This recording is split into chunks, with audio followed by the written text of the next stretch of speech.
just like people can look alike, languages can wink at each other too. That's exactly what today's episode is about. Those sneaky little similarities that make your brain go, aha, they must be cousins. And then bam, surprise, nope, totally different origins. Sometimes they just ended up looking the same and occasionally even meaning the same. But mostly, language is just playing tricks on you. Okay, first up, Morocco. Meet kətu'ba. Yep, pronounced ktouba. Now, if a Hebrew speaker hears that, eyebrow raise incoming, because Hebrew has a word that sounds exactly the same, kətu'ba. Although the meaning is within the broader etymology, books, writing, the two words are slightly different. Hebrew means marriage contract, while the Moroccan term simply means a bunch of books. So, did the Jews bring it over and evolve it? Your brain might start celebrating. Aha, connection. But here's the second part of the trick. Moroccan Amazighs have their own magic way of making plurals in Arabic and Amazigh in the same pattern, like dubala from Judley. Meaning, evolution outside Hebrew is totally possible. But somehow, in this little word, language hit a magical sweet spot. Two words, same pronunciation, almost perfectly aligned, and your brain goes, wait, what just happened? Okay, buckle up. This one's a double whammy. So here's the twist. It's not just the look-alike that's wild, it's the meaning. Have you ever imagined that the word gift could mean something horrific? What do you think of poison? Yes, German-speaking viewers must have just noticed that. Now let's move on to the opposite side of the party. In Old Norse, gift means a gift, and in Old German, giftum means poison or something given to kill. See how the two words come from two different origins, but they united in the same form with a serious difference in meaning. Same shape, same spelling, totally different personalities. Like, language is literally winking at you and going, gotcha. The greeting in Arabic, Persian, and Turkish is pronounced salam. And for the longest time, I totally thought that the fancy French salut came from the same place, until I found myself completely pranked. It actually derives from the Latin word salutem, which means health or well-being. As for Arabic, its origin is ancient Semitic. And here's the surprise. In the Semitic sisters, Syriac and Hebrew, it came to be pronounced with a sh sound, while in Arabic it remained a sa. That little twist made the similarity trick me completely. The similarity between much and mucho seems very obvious, but the two actually do not share a common origin. Much in English comes from Old English Mitchell or mickle, which in turn comes from Old Germanic mikulas, meaning big or a lot. Meanwhile, mucho in Spanish comes from Latin multus, also meaning a lot. So much is of Germanic origin, and mucho is of Latin origin. Over time, an accidental phonetic similarity developed between the two words, a classic false cognate. What makes it interesting is that it tricks you into feeling like they're siblings, when in fact, they are not related at all. Now, we're diving into one of the most astonishing and mischievous examples. Kazna in Russian means treasury or cabinet, and it is pronounced kazna. Meanwhile, khazna in Arabic means a cupboard or a storage place, and it is pronounced khazna. Wow, almost the same word. The contact and similarity make your brain start working, expecting that one of them is just a copy of the other. I began my research from the Arabic side, considering it the older one, and found that it is an original word from the root khazna, which means to hide or to store. Adding the feminine a at the end creates the pronunciation khazna, a well-known and genuine derivation within Arabic. Before my brain could celebrate with an evil little laugh of, aha, got it, I checked the Russian side. According to studies, the word comes from Tatar or Turkish, most likely Tatar because it is older. But my stubborn brain didn't stop there, especially since Tatar and Turkish borrowed a lot from Arabic. So I dug into the Tatar origin, thinking maybe it came from Arabic. And the prank was waiting for me. In Proto-Turkic, the root is kaz, which carries the meaning of collecting or storing. Adding na or ne at the end of the root is a kind of morphological or formative extension in Old Tatar and Turkish, usually to give the word the sense of a place or tool. For example, yaz means to register, and yazna becomes a place for registration. So the two forms end up looking and sounding exactly the same in a magical, astonishing moment, even though each comes from a completely different origin and evolved in its own way. It's just a case of matching features. The mischievous language pokes you as soon as you notice that both words end with the same D sound, and your brain goes, aha, I knew it. But when you look into the origin of this D, you'll find it's just a coincidence of pronunciation, nothing more. This surprise is actually one of the classic examples that shocks people the first time they hear it. Day comes from the Old English word dagas, meaning day, while in Latin, the D at the end of the weekdays comes from day, meaning God. So the etymology is different and the meaning is also different, yet both ended up fitting the same daily templates, preserving the historical prank for anyone who comes close. In the Semitic video, we saw that after the split of Syriac, even some common verbs like to go shifted forms. Western Syriac said āleh, Eastern Syriac held fast to Allah. Any French person is watching now? Yes. Western Syriac pronounces the verb to go as āleh, and it's the same pronunciation as the French verb, āleh. But of course, there's absolutely no connection between them. In fact, in the Latin episode, we saw how the French verb formed by merging 3 different verbs, which explains why its conjugation is total chaos. So these 2 words, they grew up in totally separate neighborhoods, never met, never heard of each other, and yet somehow they ended up saying the exact same thing. Mind blown. One of the most astonishing examples for me, which I discovered purely by chance on Wikipedia one day, is that Moroccans express the possessive particle with a silent D, pronounced exactly like d. For example, Adar, de, jeddi, maison de mon grand-père. And in the northern regions, they add an extra link pronounced like this, Adar dial jeddi. So I thought to myself, okay, this must have traces from Latin and Moroccan darija. De from French, del from Spanish.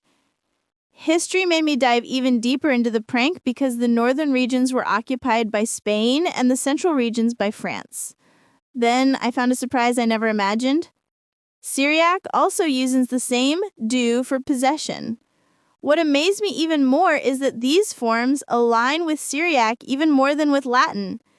In the far north of Morocco, they have a construction where a pronoun indicating the possessed is added before the addition, almost like repetition or emphasis, daro did jeddi. Syriac has the same phenomenon, which is very unique and extremely rare. It is hard to believe that Moroccans developed it on their own.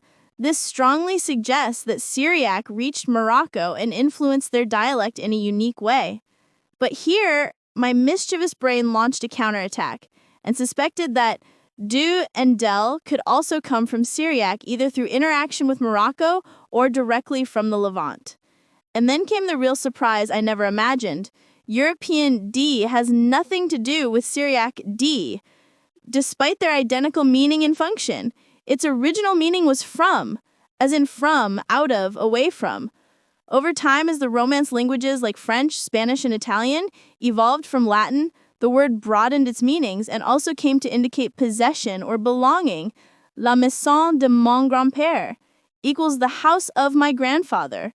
Literally, the house from my grandfather, meaning the one that belongs to him. This transformation is linguistically known as metonymic extension.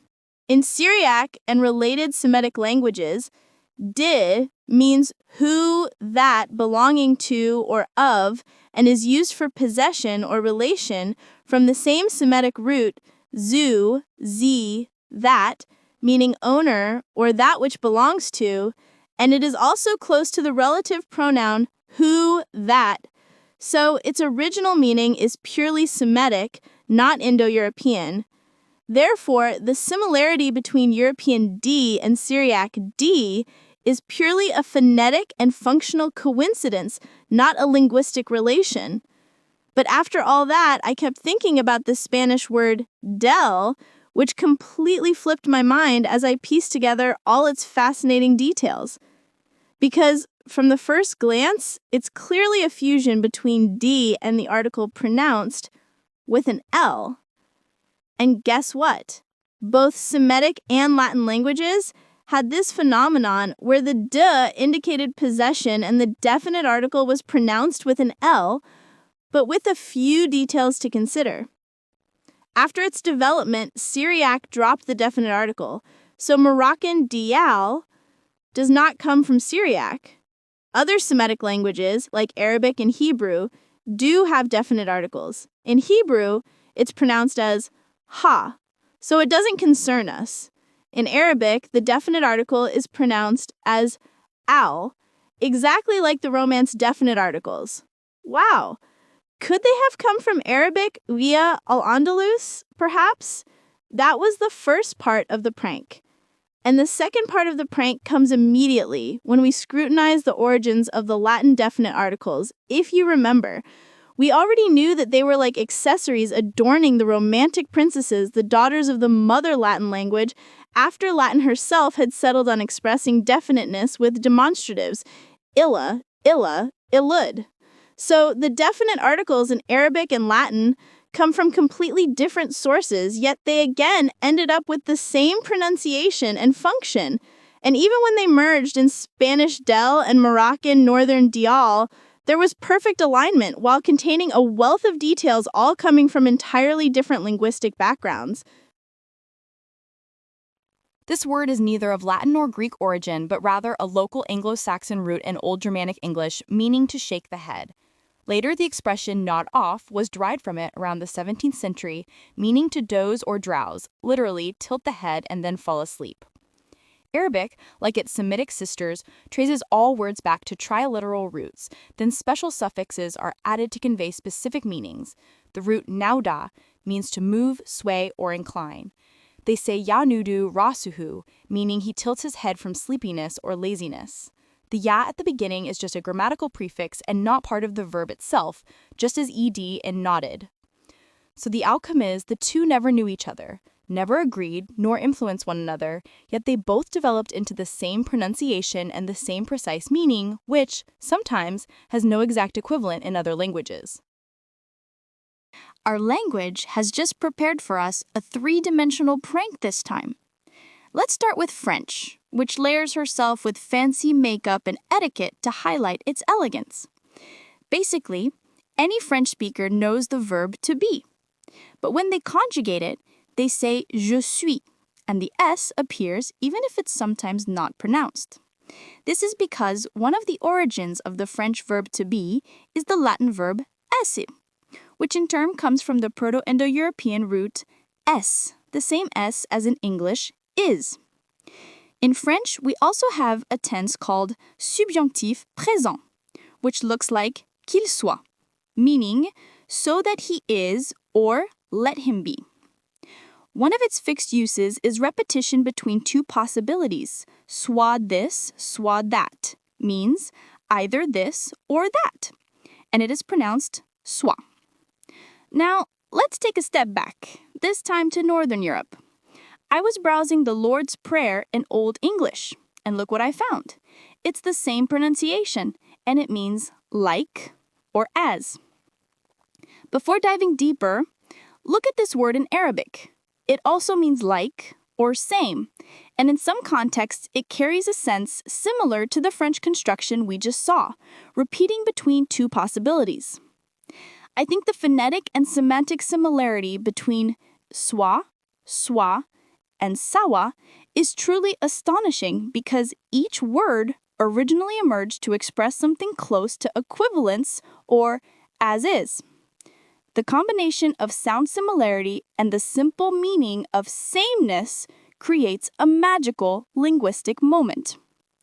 And before we close this page, soit originates from Old Germanic, appearing in Old English, Old Saxon, and Old High German in similar forms, coming from the Old Germanic root svo, meaning in this manner. Later, the O shifted to A in Middle English, and today it has disappeared from modern English, replaced by as or just as. My brain. Is this yet another prank?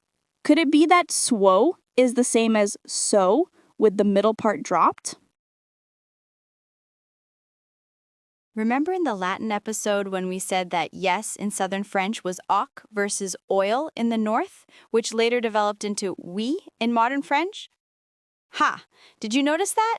Yep, they're exactly the same in every way, but they still have nothing to do with each other, even though both have the same pronunciation and the same meaning. Oc, as we saw, comes from Latin hoc est equals this is, yes, exactly. Then it was shortened to hoc, oc, meaning yes in agreement. As for modern OK, its origin is completely different linguistically and historically. Her first documented appearance was in 1839 in the American press as a humorous abbreviation of the phrase all correct, a playful spelling of all correct. Then it spread to mean okay or fine and later went global thanks to the telegraph, the armies, and American cinema. So the similarity between them is just a nice phonetic coincidence, nothing more.